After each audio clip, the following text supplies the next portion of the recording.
My name is Brooke Anderson, and the exact second my mother-in-law realized she couldn't control my life anymore happened at her family dinner table in Bellevue, Washington, when she slid a printed letter across the placemat and said, "Sweet as vinegar, sign this.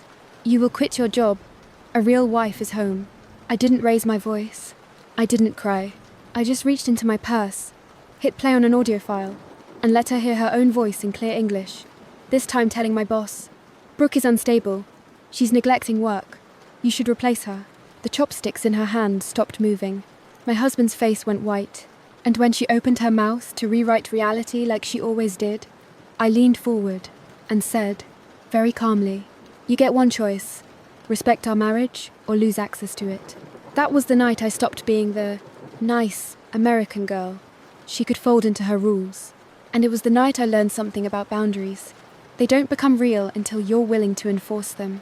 2 years earlier, I would have laughed if you told me I'd be the kind of woman who brought receipts to dinner like it was court. I wasn't raised like that. I grew up in Spokane, the kind of middle-class American childhood where dinner was loud and messy and nobody cared if the tablecloth matched the plates. My mum worked swing shifts as a nurse. My dad was a high school teacher who made grilled cheese like it was his love language. We ate tacos on paper towels sometimes. We ate frozen pizza on Fridays. We ate cereal for dinner when my mum had a rough week. And nobody confused family with control. When I met my husband, Ethan Park, I was 29 and living in Seattle, working as a project manager for a healthcare tech company. I didn't have a dream of being a boss babe. I just liked being competent. I liked paying my own rent. I liked the quiet pride of knowing my life ran because I kept it running. Ethan was gentle in a way that felt like relief. Soft-spoken, kind eyes. The sort of man who listened with his whole face. On our third date, we ended up at a little Korean spot near Linwood because Ethan said, almost shyly, "Their kimchi jjigae tastes like my childhood." He didn't talk about his family like a sitcom. He talked about them like gravity. "My mom," he said, smiling, "she shows love with food. If she likes you, she'll feed you until you can't breathe." I remember laughing and saying, "I'm from a nursing household. I can eat." If I'd known how much food could become a weapon, I might have swallowed that joke. The first time I met his mother, Mrs. Parks and he, it was at her house in Federal Way on a Sunday afternoon. She lived in a tidy 2-story that smelled like sesame oil and pine sol, like she cleaned with intensity and cooked with purpose. Every surface was organized, not minimal, just controlled, like her home was a system she could manage when the world didn't cooperate. She opened the door, looked me up and down, then smiled so quickly it felt practiced. "Brooke," she said, as if she'd already decided my name would be said a certain way. "Come, eat." Within 10 minutes, I had a bowl of soup in front of me and a plate of side dishes that looked like a rainbow had been disciplined into rows. She watched me take my first bite, like she was reading a test result. "It's good," I said honestly. "Really good." Her eyes warmed. "Yes, good. Eat more." I liked her, at first, in the way you like someone who's intense, but clearly devoted. She asked me questions. Where I grew up, what I did, how old my parents were, whether Ethan was happy. But even then, there were little things. Like when Ethan went to the bathroom and she leaned in and said, "American women, they work too much. They forget home." I smiled politely. "I like my job." She nodded like I'd said something adorable and uninformed. "Work is fine, but wife is first." I told myself it was just culture. Just generational. Just an old-school mother who loved her son like she'd earned him through sacrifice. Ethan later told me the story. His mum came to the U.S. from South Korea in her 20s, worked in a dry cleaner, then at a grocery store deli, then cleaned offices at night. Ethan's dad quiet, tired, worked long hours too, and somewhere along the way, their marriage became less partnership and more survival. Sunhee's identity became, keep the family together, which sounds noble until you realize she believed together meant under her hand. When Ethan proposed, it happened on a rainy walk near Green Lake. He fumbled the ring box like a nervous teenager and said, "I don't want a life that's just manageable. I want a life that's ours." I said yes with tears in my eyes and rain in my hair and that warm, stupid certainty you get when you believe love automatically means protection. Sunhee cried when we told her, Then she hugged Ethan tighter than she hugged me and said to him, "Now you have wife. You must be strong." I thought it meant be a good husband. I learned later she meant be strong enough to make your wife obey. We got married at a small venue in Kirkland with string lights and a DJ who played too much Bruno Mars. My parents danced badly. Ethan's uncle got tipsy and tried to teach my dad a Korean drinking game. Sunhee wore a beautiful navy dress and smiled in photos like she'd won something. At the reception, she clinked her glass and gave a toast that started sweet and ended sharp. "My son," she said, "always a good boy. Now he has wife. Wife must take care. In Korea, family dinner is important. No matter what, you eat together." People laughed politely. I laughed too, because I still didn't understand that she wasn't describing a preference. She was announcing a rule. The first year of our marriage, I tried so hard I could practically taste metal from the effort. I worked full-time, sometimes more, because healthcare tech isn't exactly relaxed when hospitals are the clients and deadlines don't care about your feelings. Ethan worked as a financial analyst for a logistics company. He was good at his job, but he was also the kind of person who avoided conflict the way some people avoid carbs. And every week, like a metronome, Sunhee demanded dinner. Not invited. Demanded. Sunday at 5:30. Her house, her food, her rules. At first, it wasn't awful. I liked the routines. I liked feeling included. I liked learning how to pronounce dishes correctly. I liked watching Ethan relax, in a way he didn't at work. Shoulders down, voice lighter, becoming son instead of employee. But then, Sunday became more than Sunday. It became Thursday too. "Family dinner," she'd text Ethan. "You come. Brooke, come. 6. Ethan would glance at me with that pleading, apologetic look and say, "She already started cooking, babe." It would be a thing. A thing? In our marriage, a thing meant my boundary would become her tantrum, and Ethan would stand in the middle, hoping gravity would stop working. So I went. I brought dessert. I brought flowers. I complimented her cooking until my mouth felt like it belonged to someone else. I tried to be the kind of daughter-in-law you see in commercials. Helpful, respectful, smiling. Sunhee rewarded me with criticism disguised as advice. "You cut onion too big," she'd say, taking the knife from my hand. "You don't wash rice enough. Brooke, you are too thin. A wife must look healthy." Then, slowly, the comments got more pointed. "You come late. You don't respect dinner. I call Ethan. He says you have meeting. Always meeting. You don't need so much work money. Ethan has job." Sometimes she'd say it in Korean, to Ethan, while looking right at me like I wasn't worth translating for. And Ethan would do the thing that broke me, in tiny pieces. He'd smile awkwardly and say, "Mom, Brooke's busy." Like my life was a schedule problem, not a personhood problem. The worst part was how she framed it as love. "You think I am mean?" she'd say, handing me another scoop of rice. "No, I care. I make you better wife." I didn't want to be a better wife. I wanted to be a partner.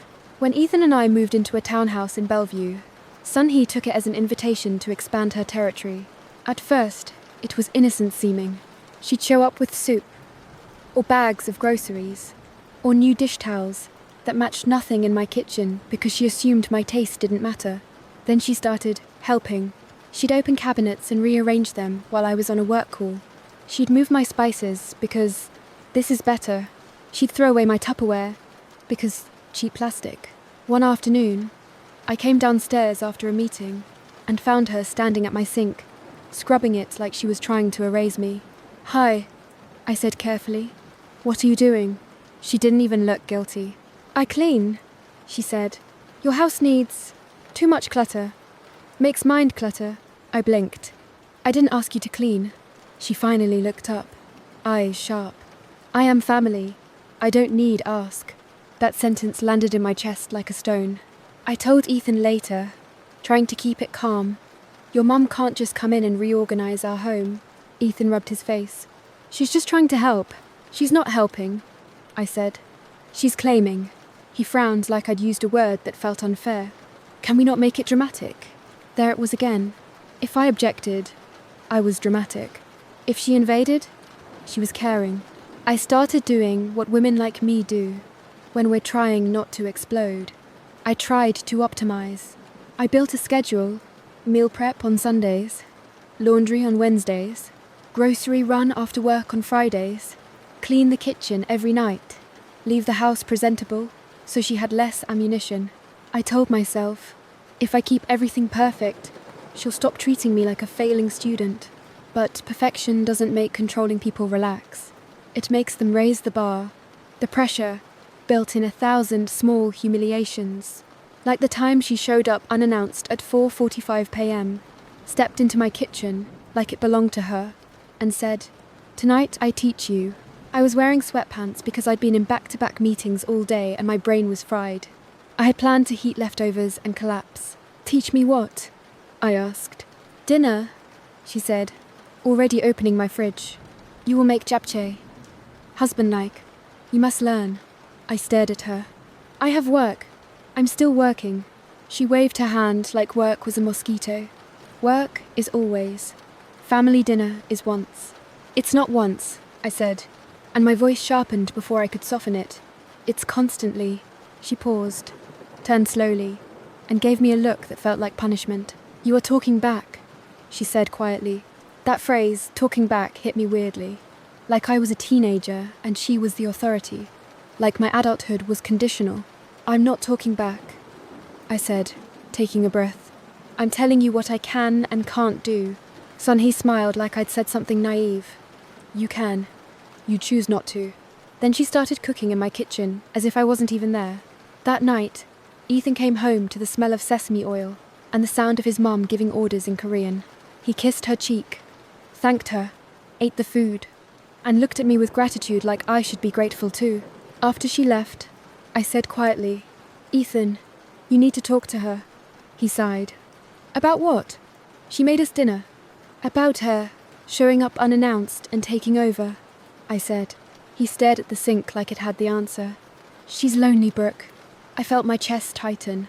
"So I'm her coping mechanism." His eyes flicked up. "That's not fair." Nothing was fair. That was the point. I tried to compromise. I suggested we host dinner at our place once a month, on a night that worked for us. I suggested ordering takeout sometimes. I suggested boundaries that sounded reasonable, like, "Please text before coming over. Please don't rearrange the house. Please don't criticize my job."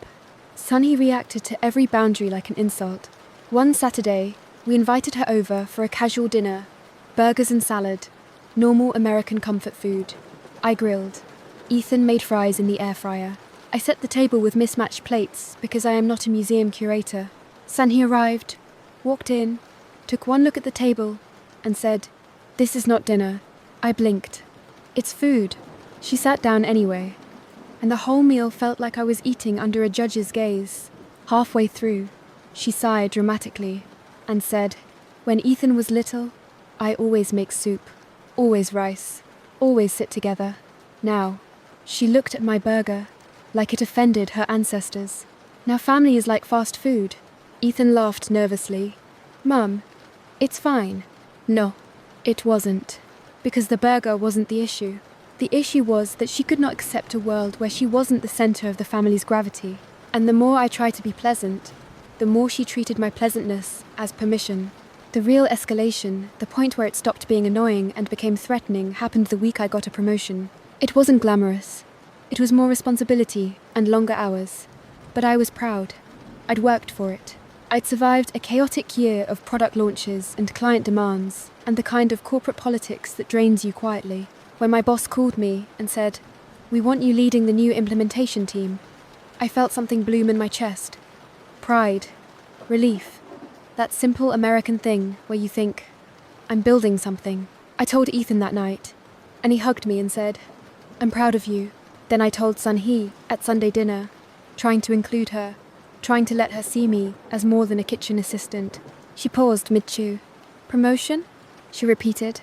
"Yeah," I said, smiling. "More money too." Her eyes narrowed slightly. "More time at work." "Probably," I admitted. "At least for a while." She set her chopsticks down like she was preparing to deliver a truth. "No," she said. I blinked. "No?" "No," she repeated. You are married now. You don't chase. I felt heat climb my neck. I'm not chasing. I'm working. Sunhee's voice stayed calm, which made it worse. A woman who worked too much. She loses family, Ethan said quietly. Mum. She ignored him. She looked straight at me. You want to be boss? Then who take care of Ethan? I stared at her, stunned. Ethan takes care of Ethan. It came out sharper than I intended. The table went still. Sunhee's eyes flashed. See, she said. This is American thinking. Too selfish. I felt my hands curl under the table. Ethan's foot nudged mine like a warning. Please, don't. I swallowed my anger because I wanted to get through dinner without it turning into a war. But something shifted after that. Sunhee stopped just criticizing me. She started undermining me. If Ethan and I had plans, she'd schedule dinner last minute and act wounded when we couldn't come. If I was late to dinner because of work, she'd make a dramatic show of eating without me. If I offered to bring a dish, she'd say, "No, you will mess." Then, one Tuesday, I came home and found Ethan sitting on the couch with his laptop open, expression tense. "What's wrong?" I asked. He hesitated. Mum called. My stomach tightened. "Okay," he exhaled. "She said you're not acting like a wife." I laughed once. Humorless. "What does that even mean?" "She thinks you're prioritizing work over family," he said, and the words sounded like he'd borrowed them. I stared at him. "Do you think that?" Ethan's eyes darted away. I miss you." It hurt, because I understood that. I missed us too. But his mother was turning a normal marriage challenge into a loyalty test. "I'm trying," I said, voice tight. "I'm carrying a new role. I'm doing the house stuff. I'm doing dinners. I'm doing everything." Ethan rubbed his temples. "I know." Then he said the sentence that made my heart go cold. "She thinks maybe you should step back. Just for a while. Until we have kids." I stared at him. "Did she say that? Or did you?" He looked trapped. "Brooke." "No," I said, standing up straighter. "Answer me." He swallowed. "She said it." "And what did you say?" I asked. Silence. That silence was a betrayal, dressed as peacekeeping. I walked upstairs, shut the bedroom door, and sat on the edge of the bed, like I was trying to keep my body from fracturing. Because this wasn't just about a pushy mother-in-law. This was about my husband's inability to choose adulthood over comfort. For a week after that, I didn't fight. I didn't scream. I didn't give Sunhee the satisfaction of seeing me unravel. I got quieter. I started noticing patterns, like how Ethan's phone buzzed during dinner, and he'd glance down, tense, then soften. Like how he'd suddenly suggest we go to his mum's house on nights we'd planned to stay in. Like how he'd repeat her phrases, family first, respect, not like that, without realizing he was becoming her echo. And then there was the smallest thing that tipped me into something else. Suspicion. One morning, I was in my office at home, half work setup, half chaos, when my company Slack pinged with a message from my boss. "Hey Brooke, quick check-in. Everything okay? Heard some concerns." My fingers went cold on the keyboard. Concerns? I called him, heart pounding, and said, "What concerns?" He hesitated, then said carefully, "Someone called HR, anonymous, said you've been unstable lately, that you're overwhelmed and making mistakes." My mouth went dry. "That's not true. I didn't think it was," he said, "but it was specific. Mentioned you can't balance home and work." I felt my stomach drop through the floor, because I knew before I could prove it. After the call, I sat there staring at my screen until the letters blurred. Then I did something I'd never imagined doing with my husband's mother. I started documenting, not because I wanted revenge, because I suddenly understood I wasn't dealing with annoying cultural differences. I was dealing with sabotage. That night, I told Ethan about the HR call. He looked shocked, genuinely. "That's insane," he said. I watched his face closely. "Do you think your mum would do that?" His eyes widened. "No, she wouldn't." I didn't argue. I didn't accuse. I just said quietly, "Okay." Then I bought a Ring camera, not because I was paranoid, because I wanted to know the truth without begging for it. 2 days later, I got it. I was at the office rare now, because my team was hybrid, when I got a motion alert. Sun-hee, at my front door. I opened the live view and watched her pull out a key. A key I had never given her. My blood went cold. She let herself in. I sat in my office chair, hearing my own breath, and watched my mother-in-law walk into my house like she owned it. She didn't look around like someone checking in. She walked straight to my kitchen, opened drawers, moved things. Then she went upstairs, into my bedroom. My vision tunneled. I left work early. I drove home with my hands clenched so hard on the steering wheel, my knuckles ached. When I walked in, she was in my living room, folding a throw blanket like she was staging a model home. "Brooke," she said brightly, "you home early? Good. We talk." I forced my voice calm. "How did you get a key?" She blinked like I'd asked something rude. "Ethan gave." "Of course he did." I stared at her. "Why are you in my house when I'm not here?" She waved her hand. "I clean. I help. You are busy." "That's not the point," I said, and my voice shook despite my effort. "You can't let yourself in. Ever." Her smile thinned. "Why? I am family."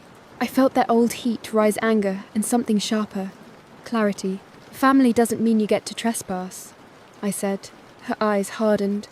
"You are disrespectful because I don't let you control me?" I asked. She stepped closer, voice lowering, dangerous, soft. "A good daughter-in-law respects mother. You don't. That is why problems come." It was like she was casting my life as punishment for my disobedience. I felt my chest tighten. "If you're going to be in our life," I said slowly, "you will respect our home. You will not come in without permission. You will not rearrange my house. And you will not interfere in my work." For a second, she looked almost amused.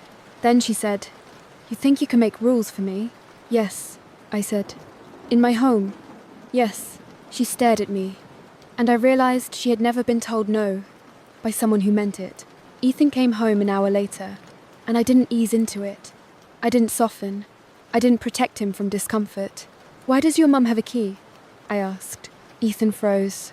She asked. "For emergencies." "And did you tell me?"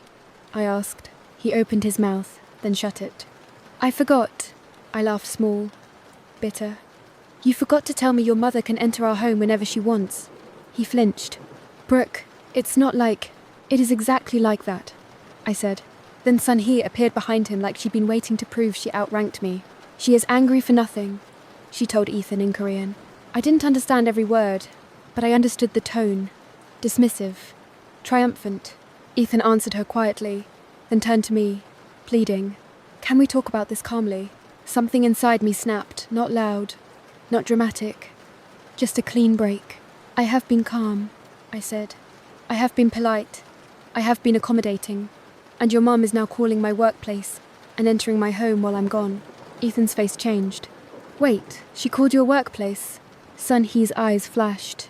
I looked directly at her. "Did you?" She didn't deny it. She didn't even pretend. She shrugged. "I worry. I protect my son." Ethan stared at her, stunned. "Mom, that's not..." She cut him off, voice sharp. "She is making you weak." And there it was, the whole belief system exposed. Ethan wasn't a husband to her.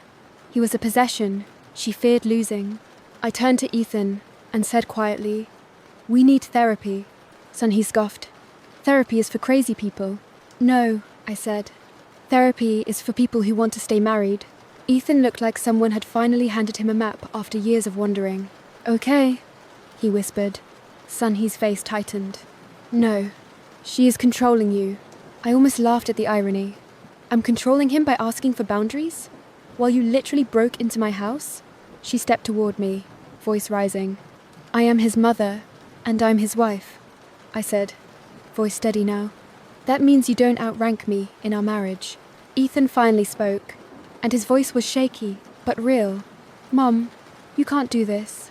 Sun-hee stared at him like he'd slapped her. Then she did what controlling people do when they lose one lever. She pulled the biggest one. She started crying. Not quiet tears. Big, dramatic sobs. "I sacrifice everything," she cried. "I come America for you. I work like dog for you. And now you choose her? She chained you." Ethan looked devastated, like he'd been trained his whole life to respond to that sound. My stomach twisted. Because I wasn't heartless. I could see her pain. I could see the years of sacrifice. But sacrifice doesn't buy ownership. I stepped back, took a breath, and said something that surprised even me with its calm. I respect what you endured, I said, but you don't get to punish me for it. Sun-hee's sobs stopped, like a faucet turning off. She stared at me, eyes cold. Oh, she said quietly. So you are smart now? And then she walked out. The next 2 weeks were the pause, where you try to pretend things can go back to normal, if everyone just behaves. Ethan and I started couples therapy with a counsellor in Redmond who had the patient eyes of someone who'd seen 100 versions of the same story. Ethan admitted, haltingly, that his mother's expectations were like a second job. She calls, he said, staring at the carpet. And I feel like, if I don't answer, I'm a bad son. The counsellor asked, and what happens if you're a bad son? Ethan swallowed. I lose her love. I felt my throat tighten, because that's the kind of fear that makes grown men shrink. We also talked about me, my exhaustion, my resentment, the way I'd been bending myself smaller so Sun-hee could feel bigger. The counsellor said something that lodged in my chest like truth. A boundary is not a request for permission. It's a statement of what you will do to protect yourself. So Ethan and I started writing ours down. No surprise visits. No key without mutual agreement. No criticism of my work in our home. No triangulating meaning. Sun-hee couldn't complain about me to Ethan, as if I wasn't a person. And here's the thing. Ethan tried. Clumsily, but sincerely. He called his mum and said gently, "Mom, you can't come over without texting first." Sun-hee said, "Okay," in a voice that meant, "I will pretend to agree until I can punish you for it." And she did. She escalated in a way I didn't expect, because it was so strategic. She didn't show up at my door screaming. She didn't throw food. She didn't do anything that looked obviously villainous. She did something worse. She rallied witnesses. She invited the extended family, Ethan's aunt and uncle, cousins, a few church friends, to a big family dinner for Seoul Korean Lunar New Year at her house. Then she called Ethan and said, sweetly, "Bring Brooke. We forgive. We start new." Ethan looked hopeful when he told me. Maybe she's trying. I didn't say what I was thinking. Maybe she's preparing a stage. We went anyway because I wasn't trying to isolate Ethan from his culture. I wasn't trying to erase his mother. I just wanted a life where my marriage wasn't a group project. Her house was packed. The table was covered in dishes. The air smelled like garlic and toasted sesame, and something heavier, expectation. Sun-hee greeted me with a smile that didn't reach her eyes. "Brooke," she said. "Sit." We sat. We ate. People made small talk. Ethan's aunt asked me about work in that polite way that's really an evaluation. Halfway through the meal, Sun-hee stood up. And that's when I knew. Because she didn't stand up like someone refilling water. She stood up like someone about to deliver a verdict. She clinked a spoon against a bowl and said, in English for the room, "I want to say something." Everyone quieted. Ethan's hand tightened around his chopsticks. Sun-hee smiled warmly at everyone, then turned her gaze to me like a spotlight. "In Korea," she said, "family dinner is sacred. Wife makes home warm. Wife supports husband." My heart pounded, but my face stayed calm. She continued, "But in America, women forget. They chase work. They become..." She paused, searching for a word, then smiled. "Selfish." A couple people laughed awkwardly. Ethan's jaw clenched. "Mom." She held up a hand to silence him. Then she turned back to me and said, "So tonight, we make a plan. Brooke will reduce work hours. She will focus on home. And soon, baby." I felt the room tilt. Not because I was shocked she wanted that, because she said it like she'd already decided. Then she reached under a folder on the sideboard and pulled out papers and slid them toward me, across the table. "Sign," she said. "It is agreement. Family agreement." My stomach went cold. I looked down and saw what it was. A typed commitment letter, written like a contract, but without legal structure, just guilt dressed as formality. It said I would prioritize family by reducing my job responsibilities and supporting Ethan full-time at home. I looked up slowly. No. The room went still. Sun-hee's smile sharpened. "Why not?" "Because I know what I'm doing now," I thought. "Because I see the stage. Because you picked the wrong woman to corner in public. But out loud, I said, calmly, because you don't get to negotiate my career at your dinner table. Her eyes narrowed. This is not your table, she said softly. This is my family. I glanced at Ethan. He looked frozen. And that's when I realized, if I waited for him to save me, I'd keep waiting until I disappeared. So I saved myself. I reached into my purse. Sunhee watched me like she was curious what tool I'd pull out because she had never imagined the tool would be proof. I tapped my phone, hit play, and placed it on the table. Her voice filled the room, clear and undeniable. Hello. Yes. I'm calling because I worry about Brooke. She is unstable. She cannot balance home and work. She is making mistakes. You should replace her for safety. Silence slammed down so hard it felt physical. Ethan's aunt's mouth opened slightly. Someone's chopsticks clinked against a bowl. Sunhee's face went blank, then red, then sharp with fury. That is private, she hissed. It was my life, I said, voice steady. You tried to harm my career, so I'd have no choice but to obey you. Ethan's voice cracked. Mum, you called her job? Sunhee's eyes flicked around the table, calculating. Then, she did what she always did. She tried to rewrite it as love. I protect you, she said to Ethan. She is taking you away. She is making you lonely. You eat alone. She is always on computer. I only worry. Ethan stood up so suddenly his chair scraped.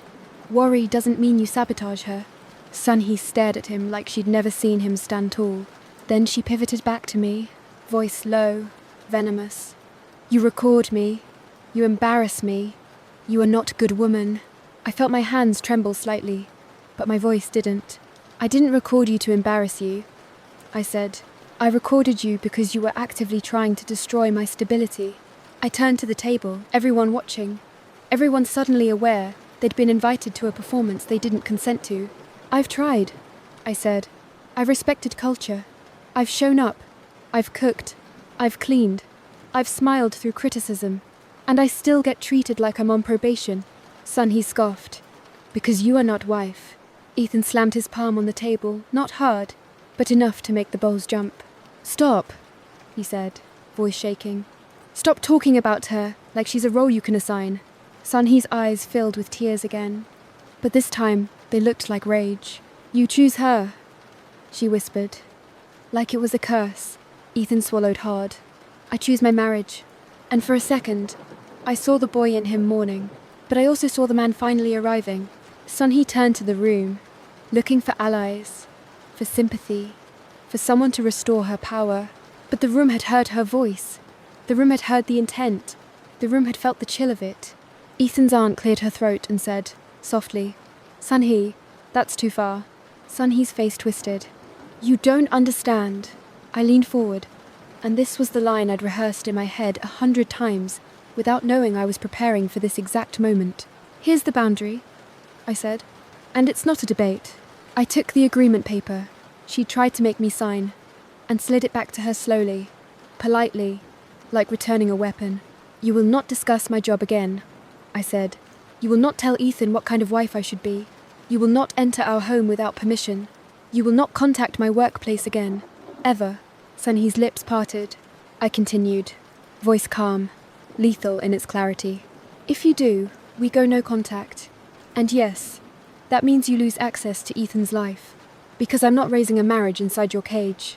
Ethan's cousin whispered, Whoa, under her breath. Sunhee's eyes flashed. You think you can take my son? Ethan answered, before I could. No, he said, voice breaking. You're the one pushing me away. Sunhee stared at him, stunned. Then, like a final strike, she said, Fine, go. See if she stays when you are weak. Ethan looked like he might cry. I did cry. Later. In the car. Quietly. Because even when someone is wrong, it hurts to watch a family fracture. But at that table, I stayed steady. Ethan picked up his coat. I stood too. Before we left, I looked at Sunhee really looked, and said, softly, I'm not your enemy, but I'm not your instrument either. Then we walked out. In the car, Ethan gripped the steering wheel, like he didn't trust his hands. I'm sorry, he whispered. I stared out the window at the wet Washington streets, at the glow of gas stations and late-night drive-thrus, at the normal world that keeps moving even when your family falls apart. I'm not interested in apologies anymore, I said quietly. I'm interested in change. And here's the part people don't tell you. Setting boundaries isn't one dramatic moment. It's a series of follow-throughs.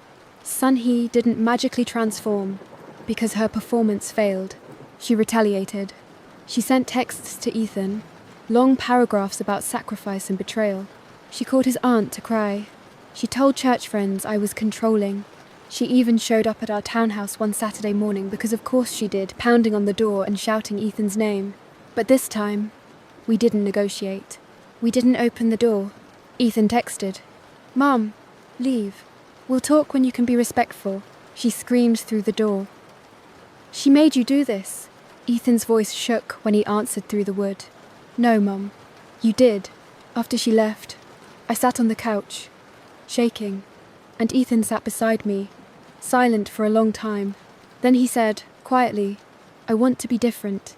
I believed him not because he said it, but because he was finally willing to disappoint her, to protect us. We changed the locks. We removed her key from the story. We wrote a formal boundary email together, not dramatic.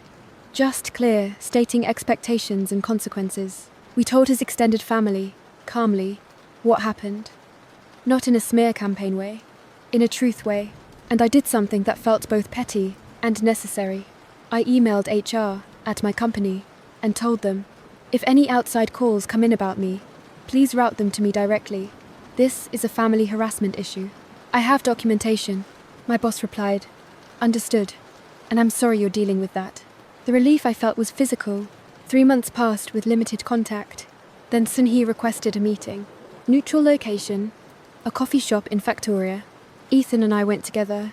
Sun-hee sat stiffly, hands folded, lips pressed tight. She looked smaller outside her house, outside her territory. She didn't apologize right away. She started with the safest thing, food. I made kimbap, she said, sliding a container toward Ethan like a peace offering. Ethan didn't take it immediately. He just said, Mom, you can't do what you did. Sunny's jaw tightened. I was scared. I spoke gently, because I wasn't trying to win a war anymore. I was trying to build a life. Being scared doesn't justify harm, I said. She stared at her hands. In my life, if you don't control, you lose, she whispered. Ethan's eyes softened. Mom, you already lost Dad. Sun-hee flinched, and I realized that was the wound underneath her control. The thing she never named. Ethan continued quietly. You don't get to lose me too. But you will, if you keep treating Brooke like an obstacle. Sun-hee's eyes filled with tears. Real ones this time, not performance. I don't know how, she whispered. And that was the only honest thing she'd said in months. We didn't fix everything that day, but we made a new rule. Contact was allowed only if respect was present. If she insulted me, the meeting ended. If she pressured Ethan, the call ended. If she tried to manage my job, the conversation ended. And we enforced it. The first time she said, maybe you work less, Ethan said calmly, Mom, stop. And when she continued, he stood up and said, we're leaving. We left. No yelling, no drama, just consequence. It took time. It took repetition. It took Ethan rewiring himself in therapy, from good son to adult partner. And it took me letting go of the fantasy that I could earn respect by over-functioning. 6 months after that Lunar New Year dinner, Sun-hee invited us over again. I didn't want to go. My body still remembered the table like a threat. But Ethan held my hand and said, we go for 1 hour. If it's bad, we leave.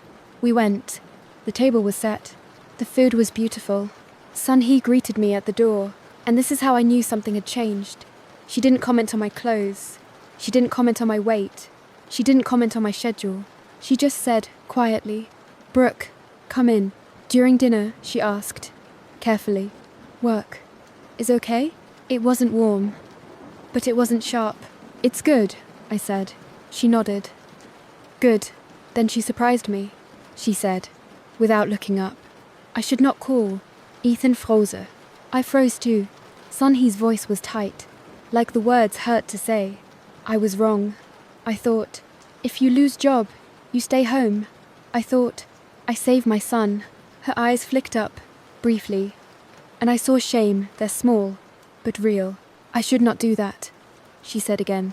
I didn't forgive her in a movie moment way, but I felt something loosen in my chest.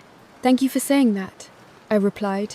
Sunhee nodded once, as if acknowledging a difficult truth, then went back to eating, like she hadn't just moved a mountain. That's how it got better. Not with grand gestures, with small, hard changes. Now, a year later, family dinner still exists, but it's different. Sometimes it's at her house, sometimes it's at ours, sometimes it's takeout. Sometimes we skip it, because we're tired, and our marriage matters more than tradition. Sunhee still loves food like it's a language. I've learned to receive it without letting it become a leash. And Ethan? He's still gentle, still kind. But now there's steel underneath it. The steel of a man who finally understands that love doesn't mean surrendering your spouse to keep your mother comfortable. If there's a lesson in all of this, it's not mothers-in-law are evil, or culture is the problem. It's this. Respect isn't proven by obedience. Family isn't measured by how much you endure. And boundaries aren't cruelty. Boundaries are what make love survivable.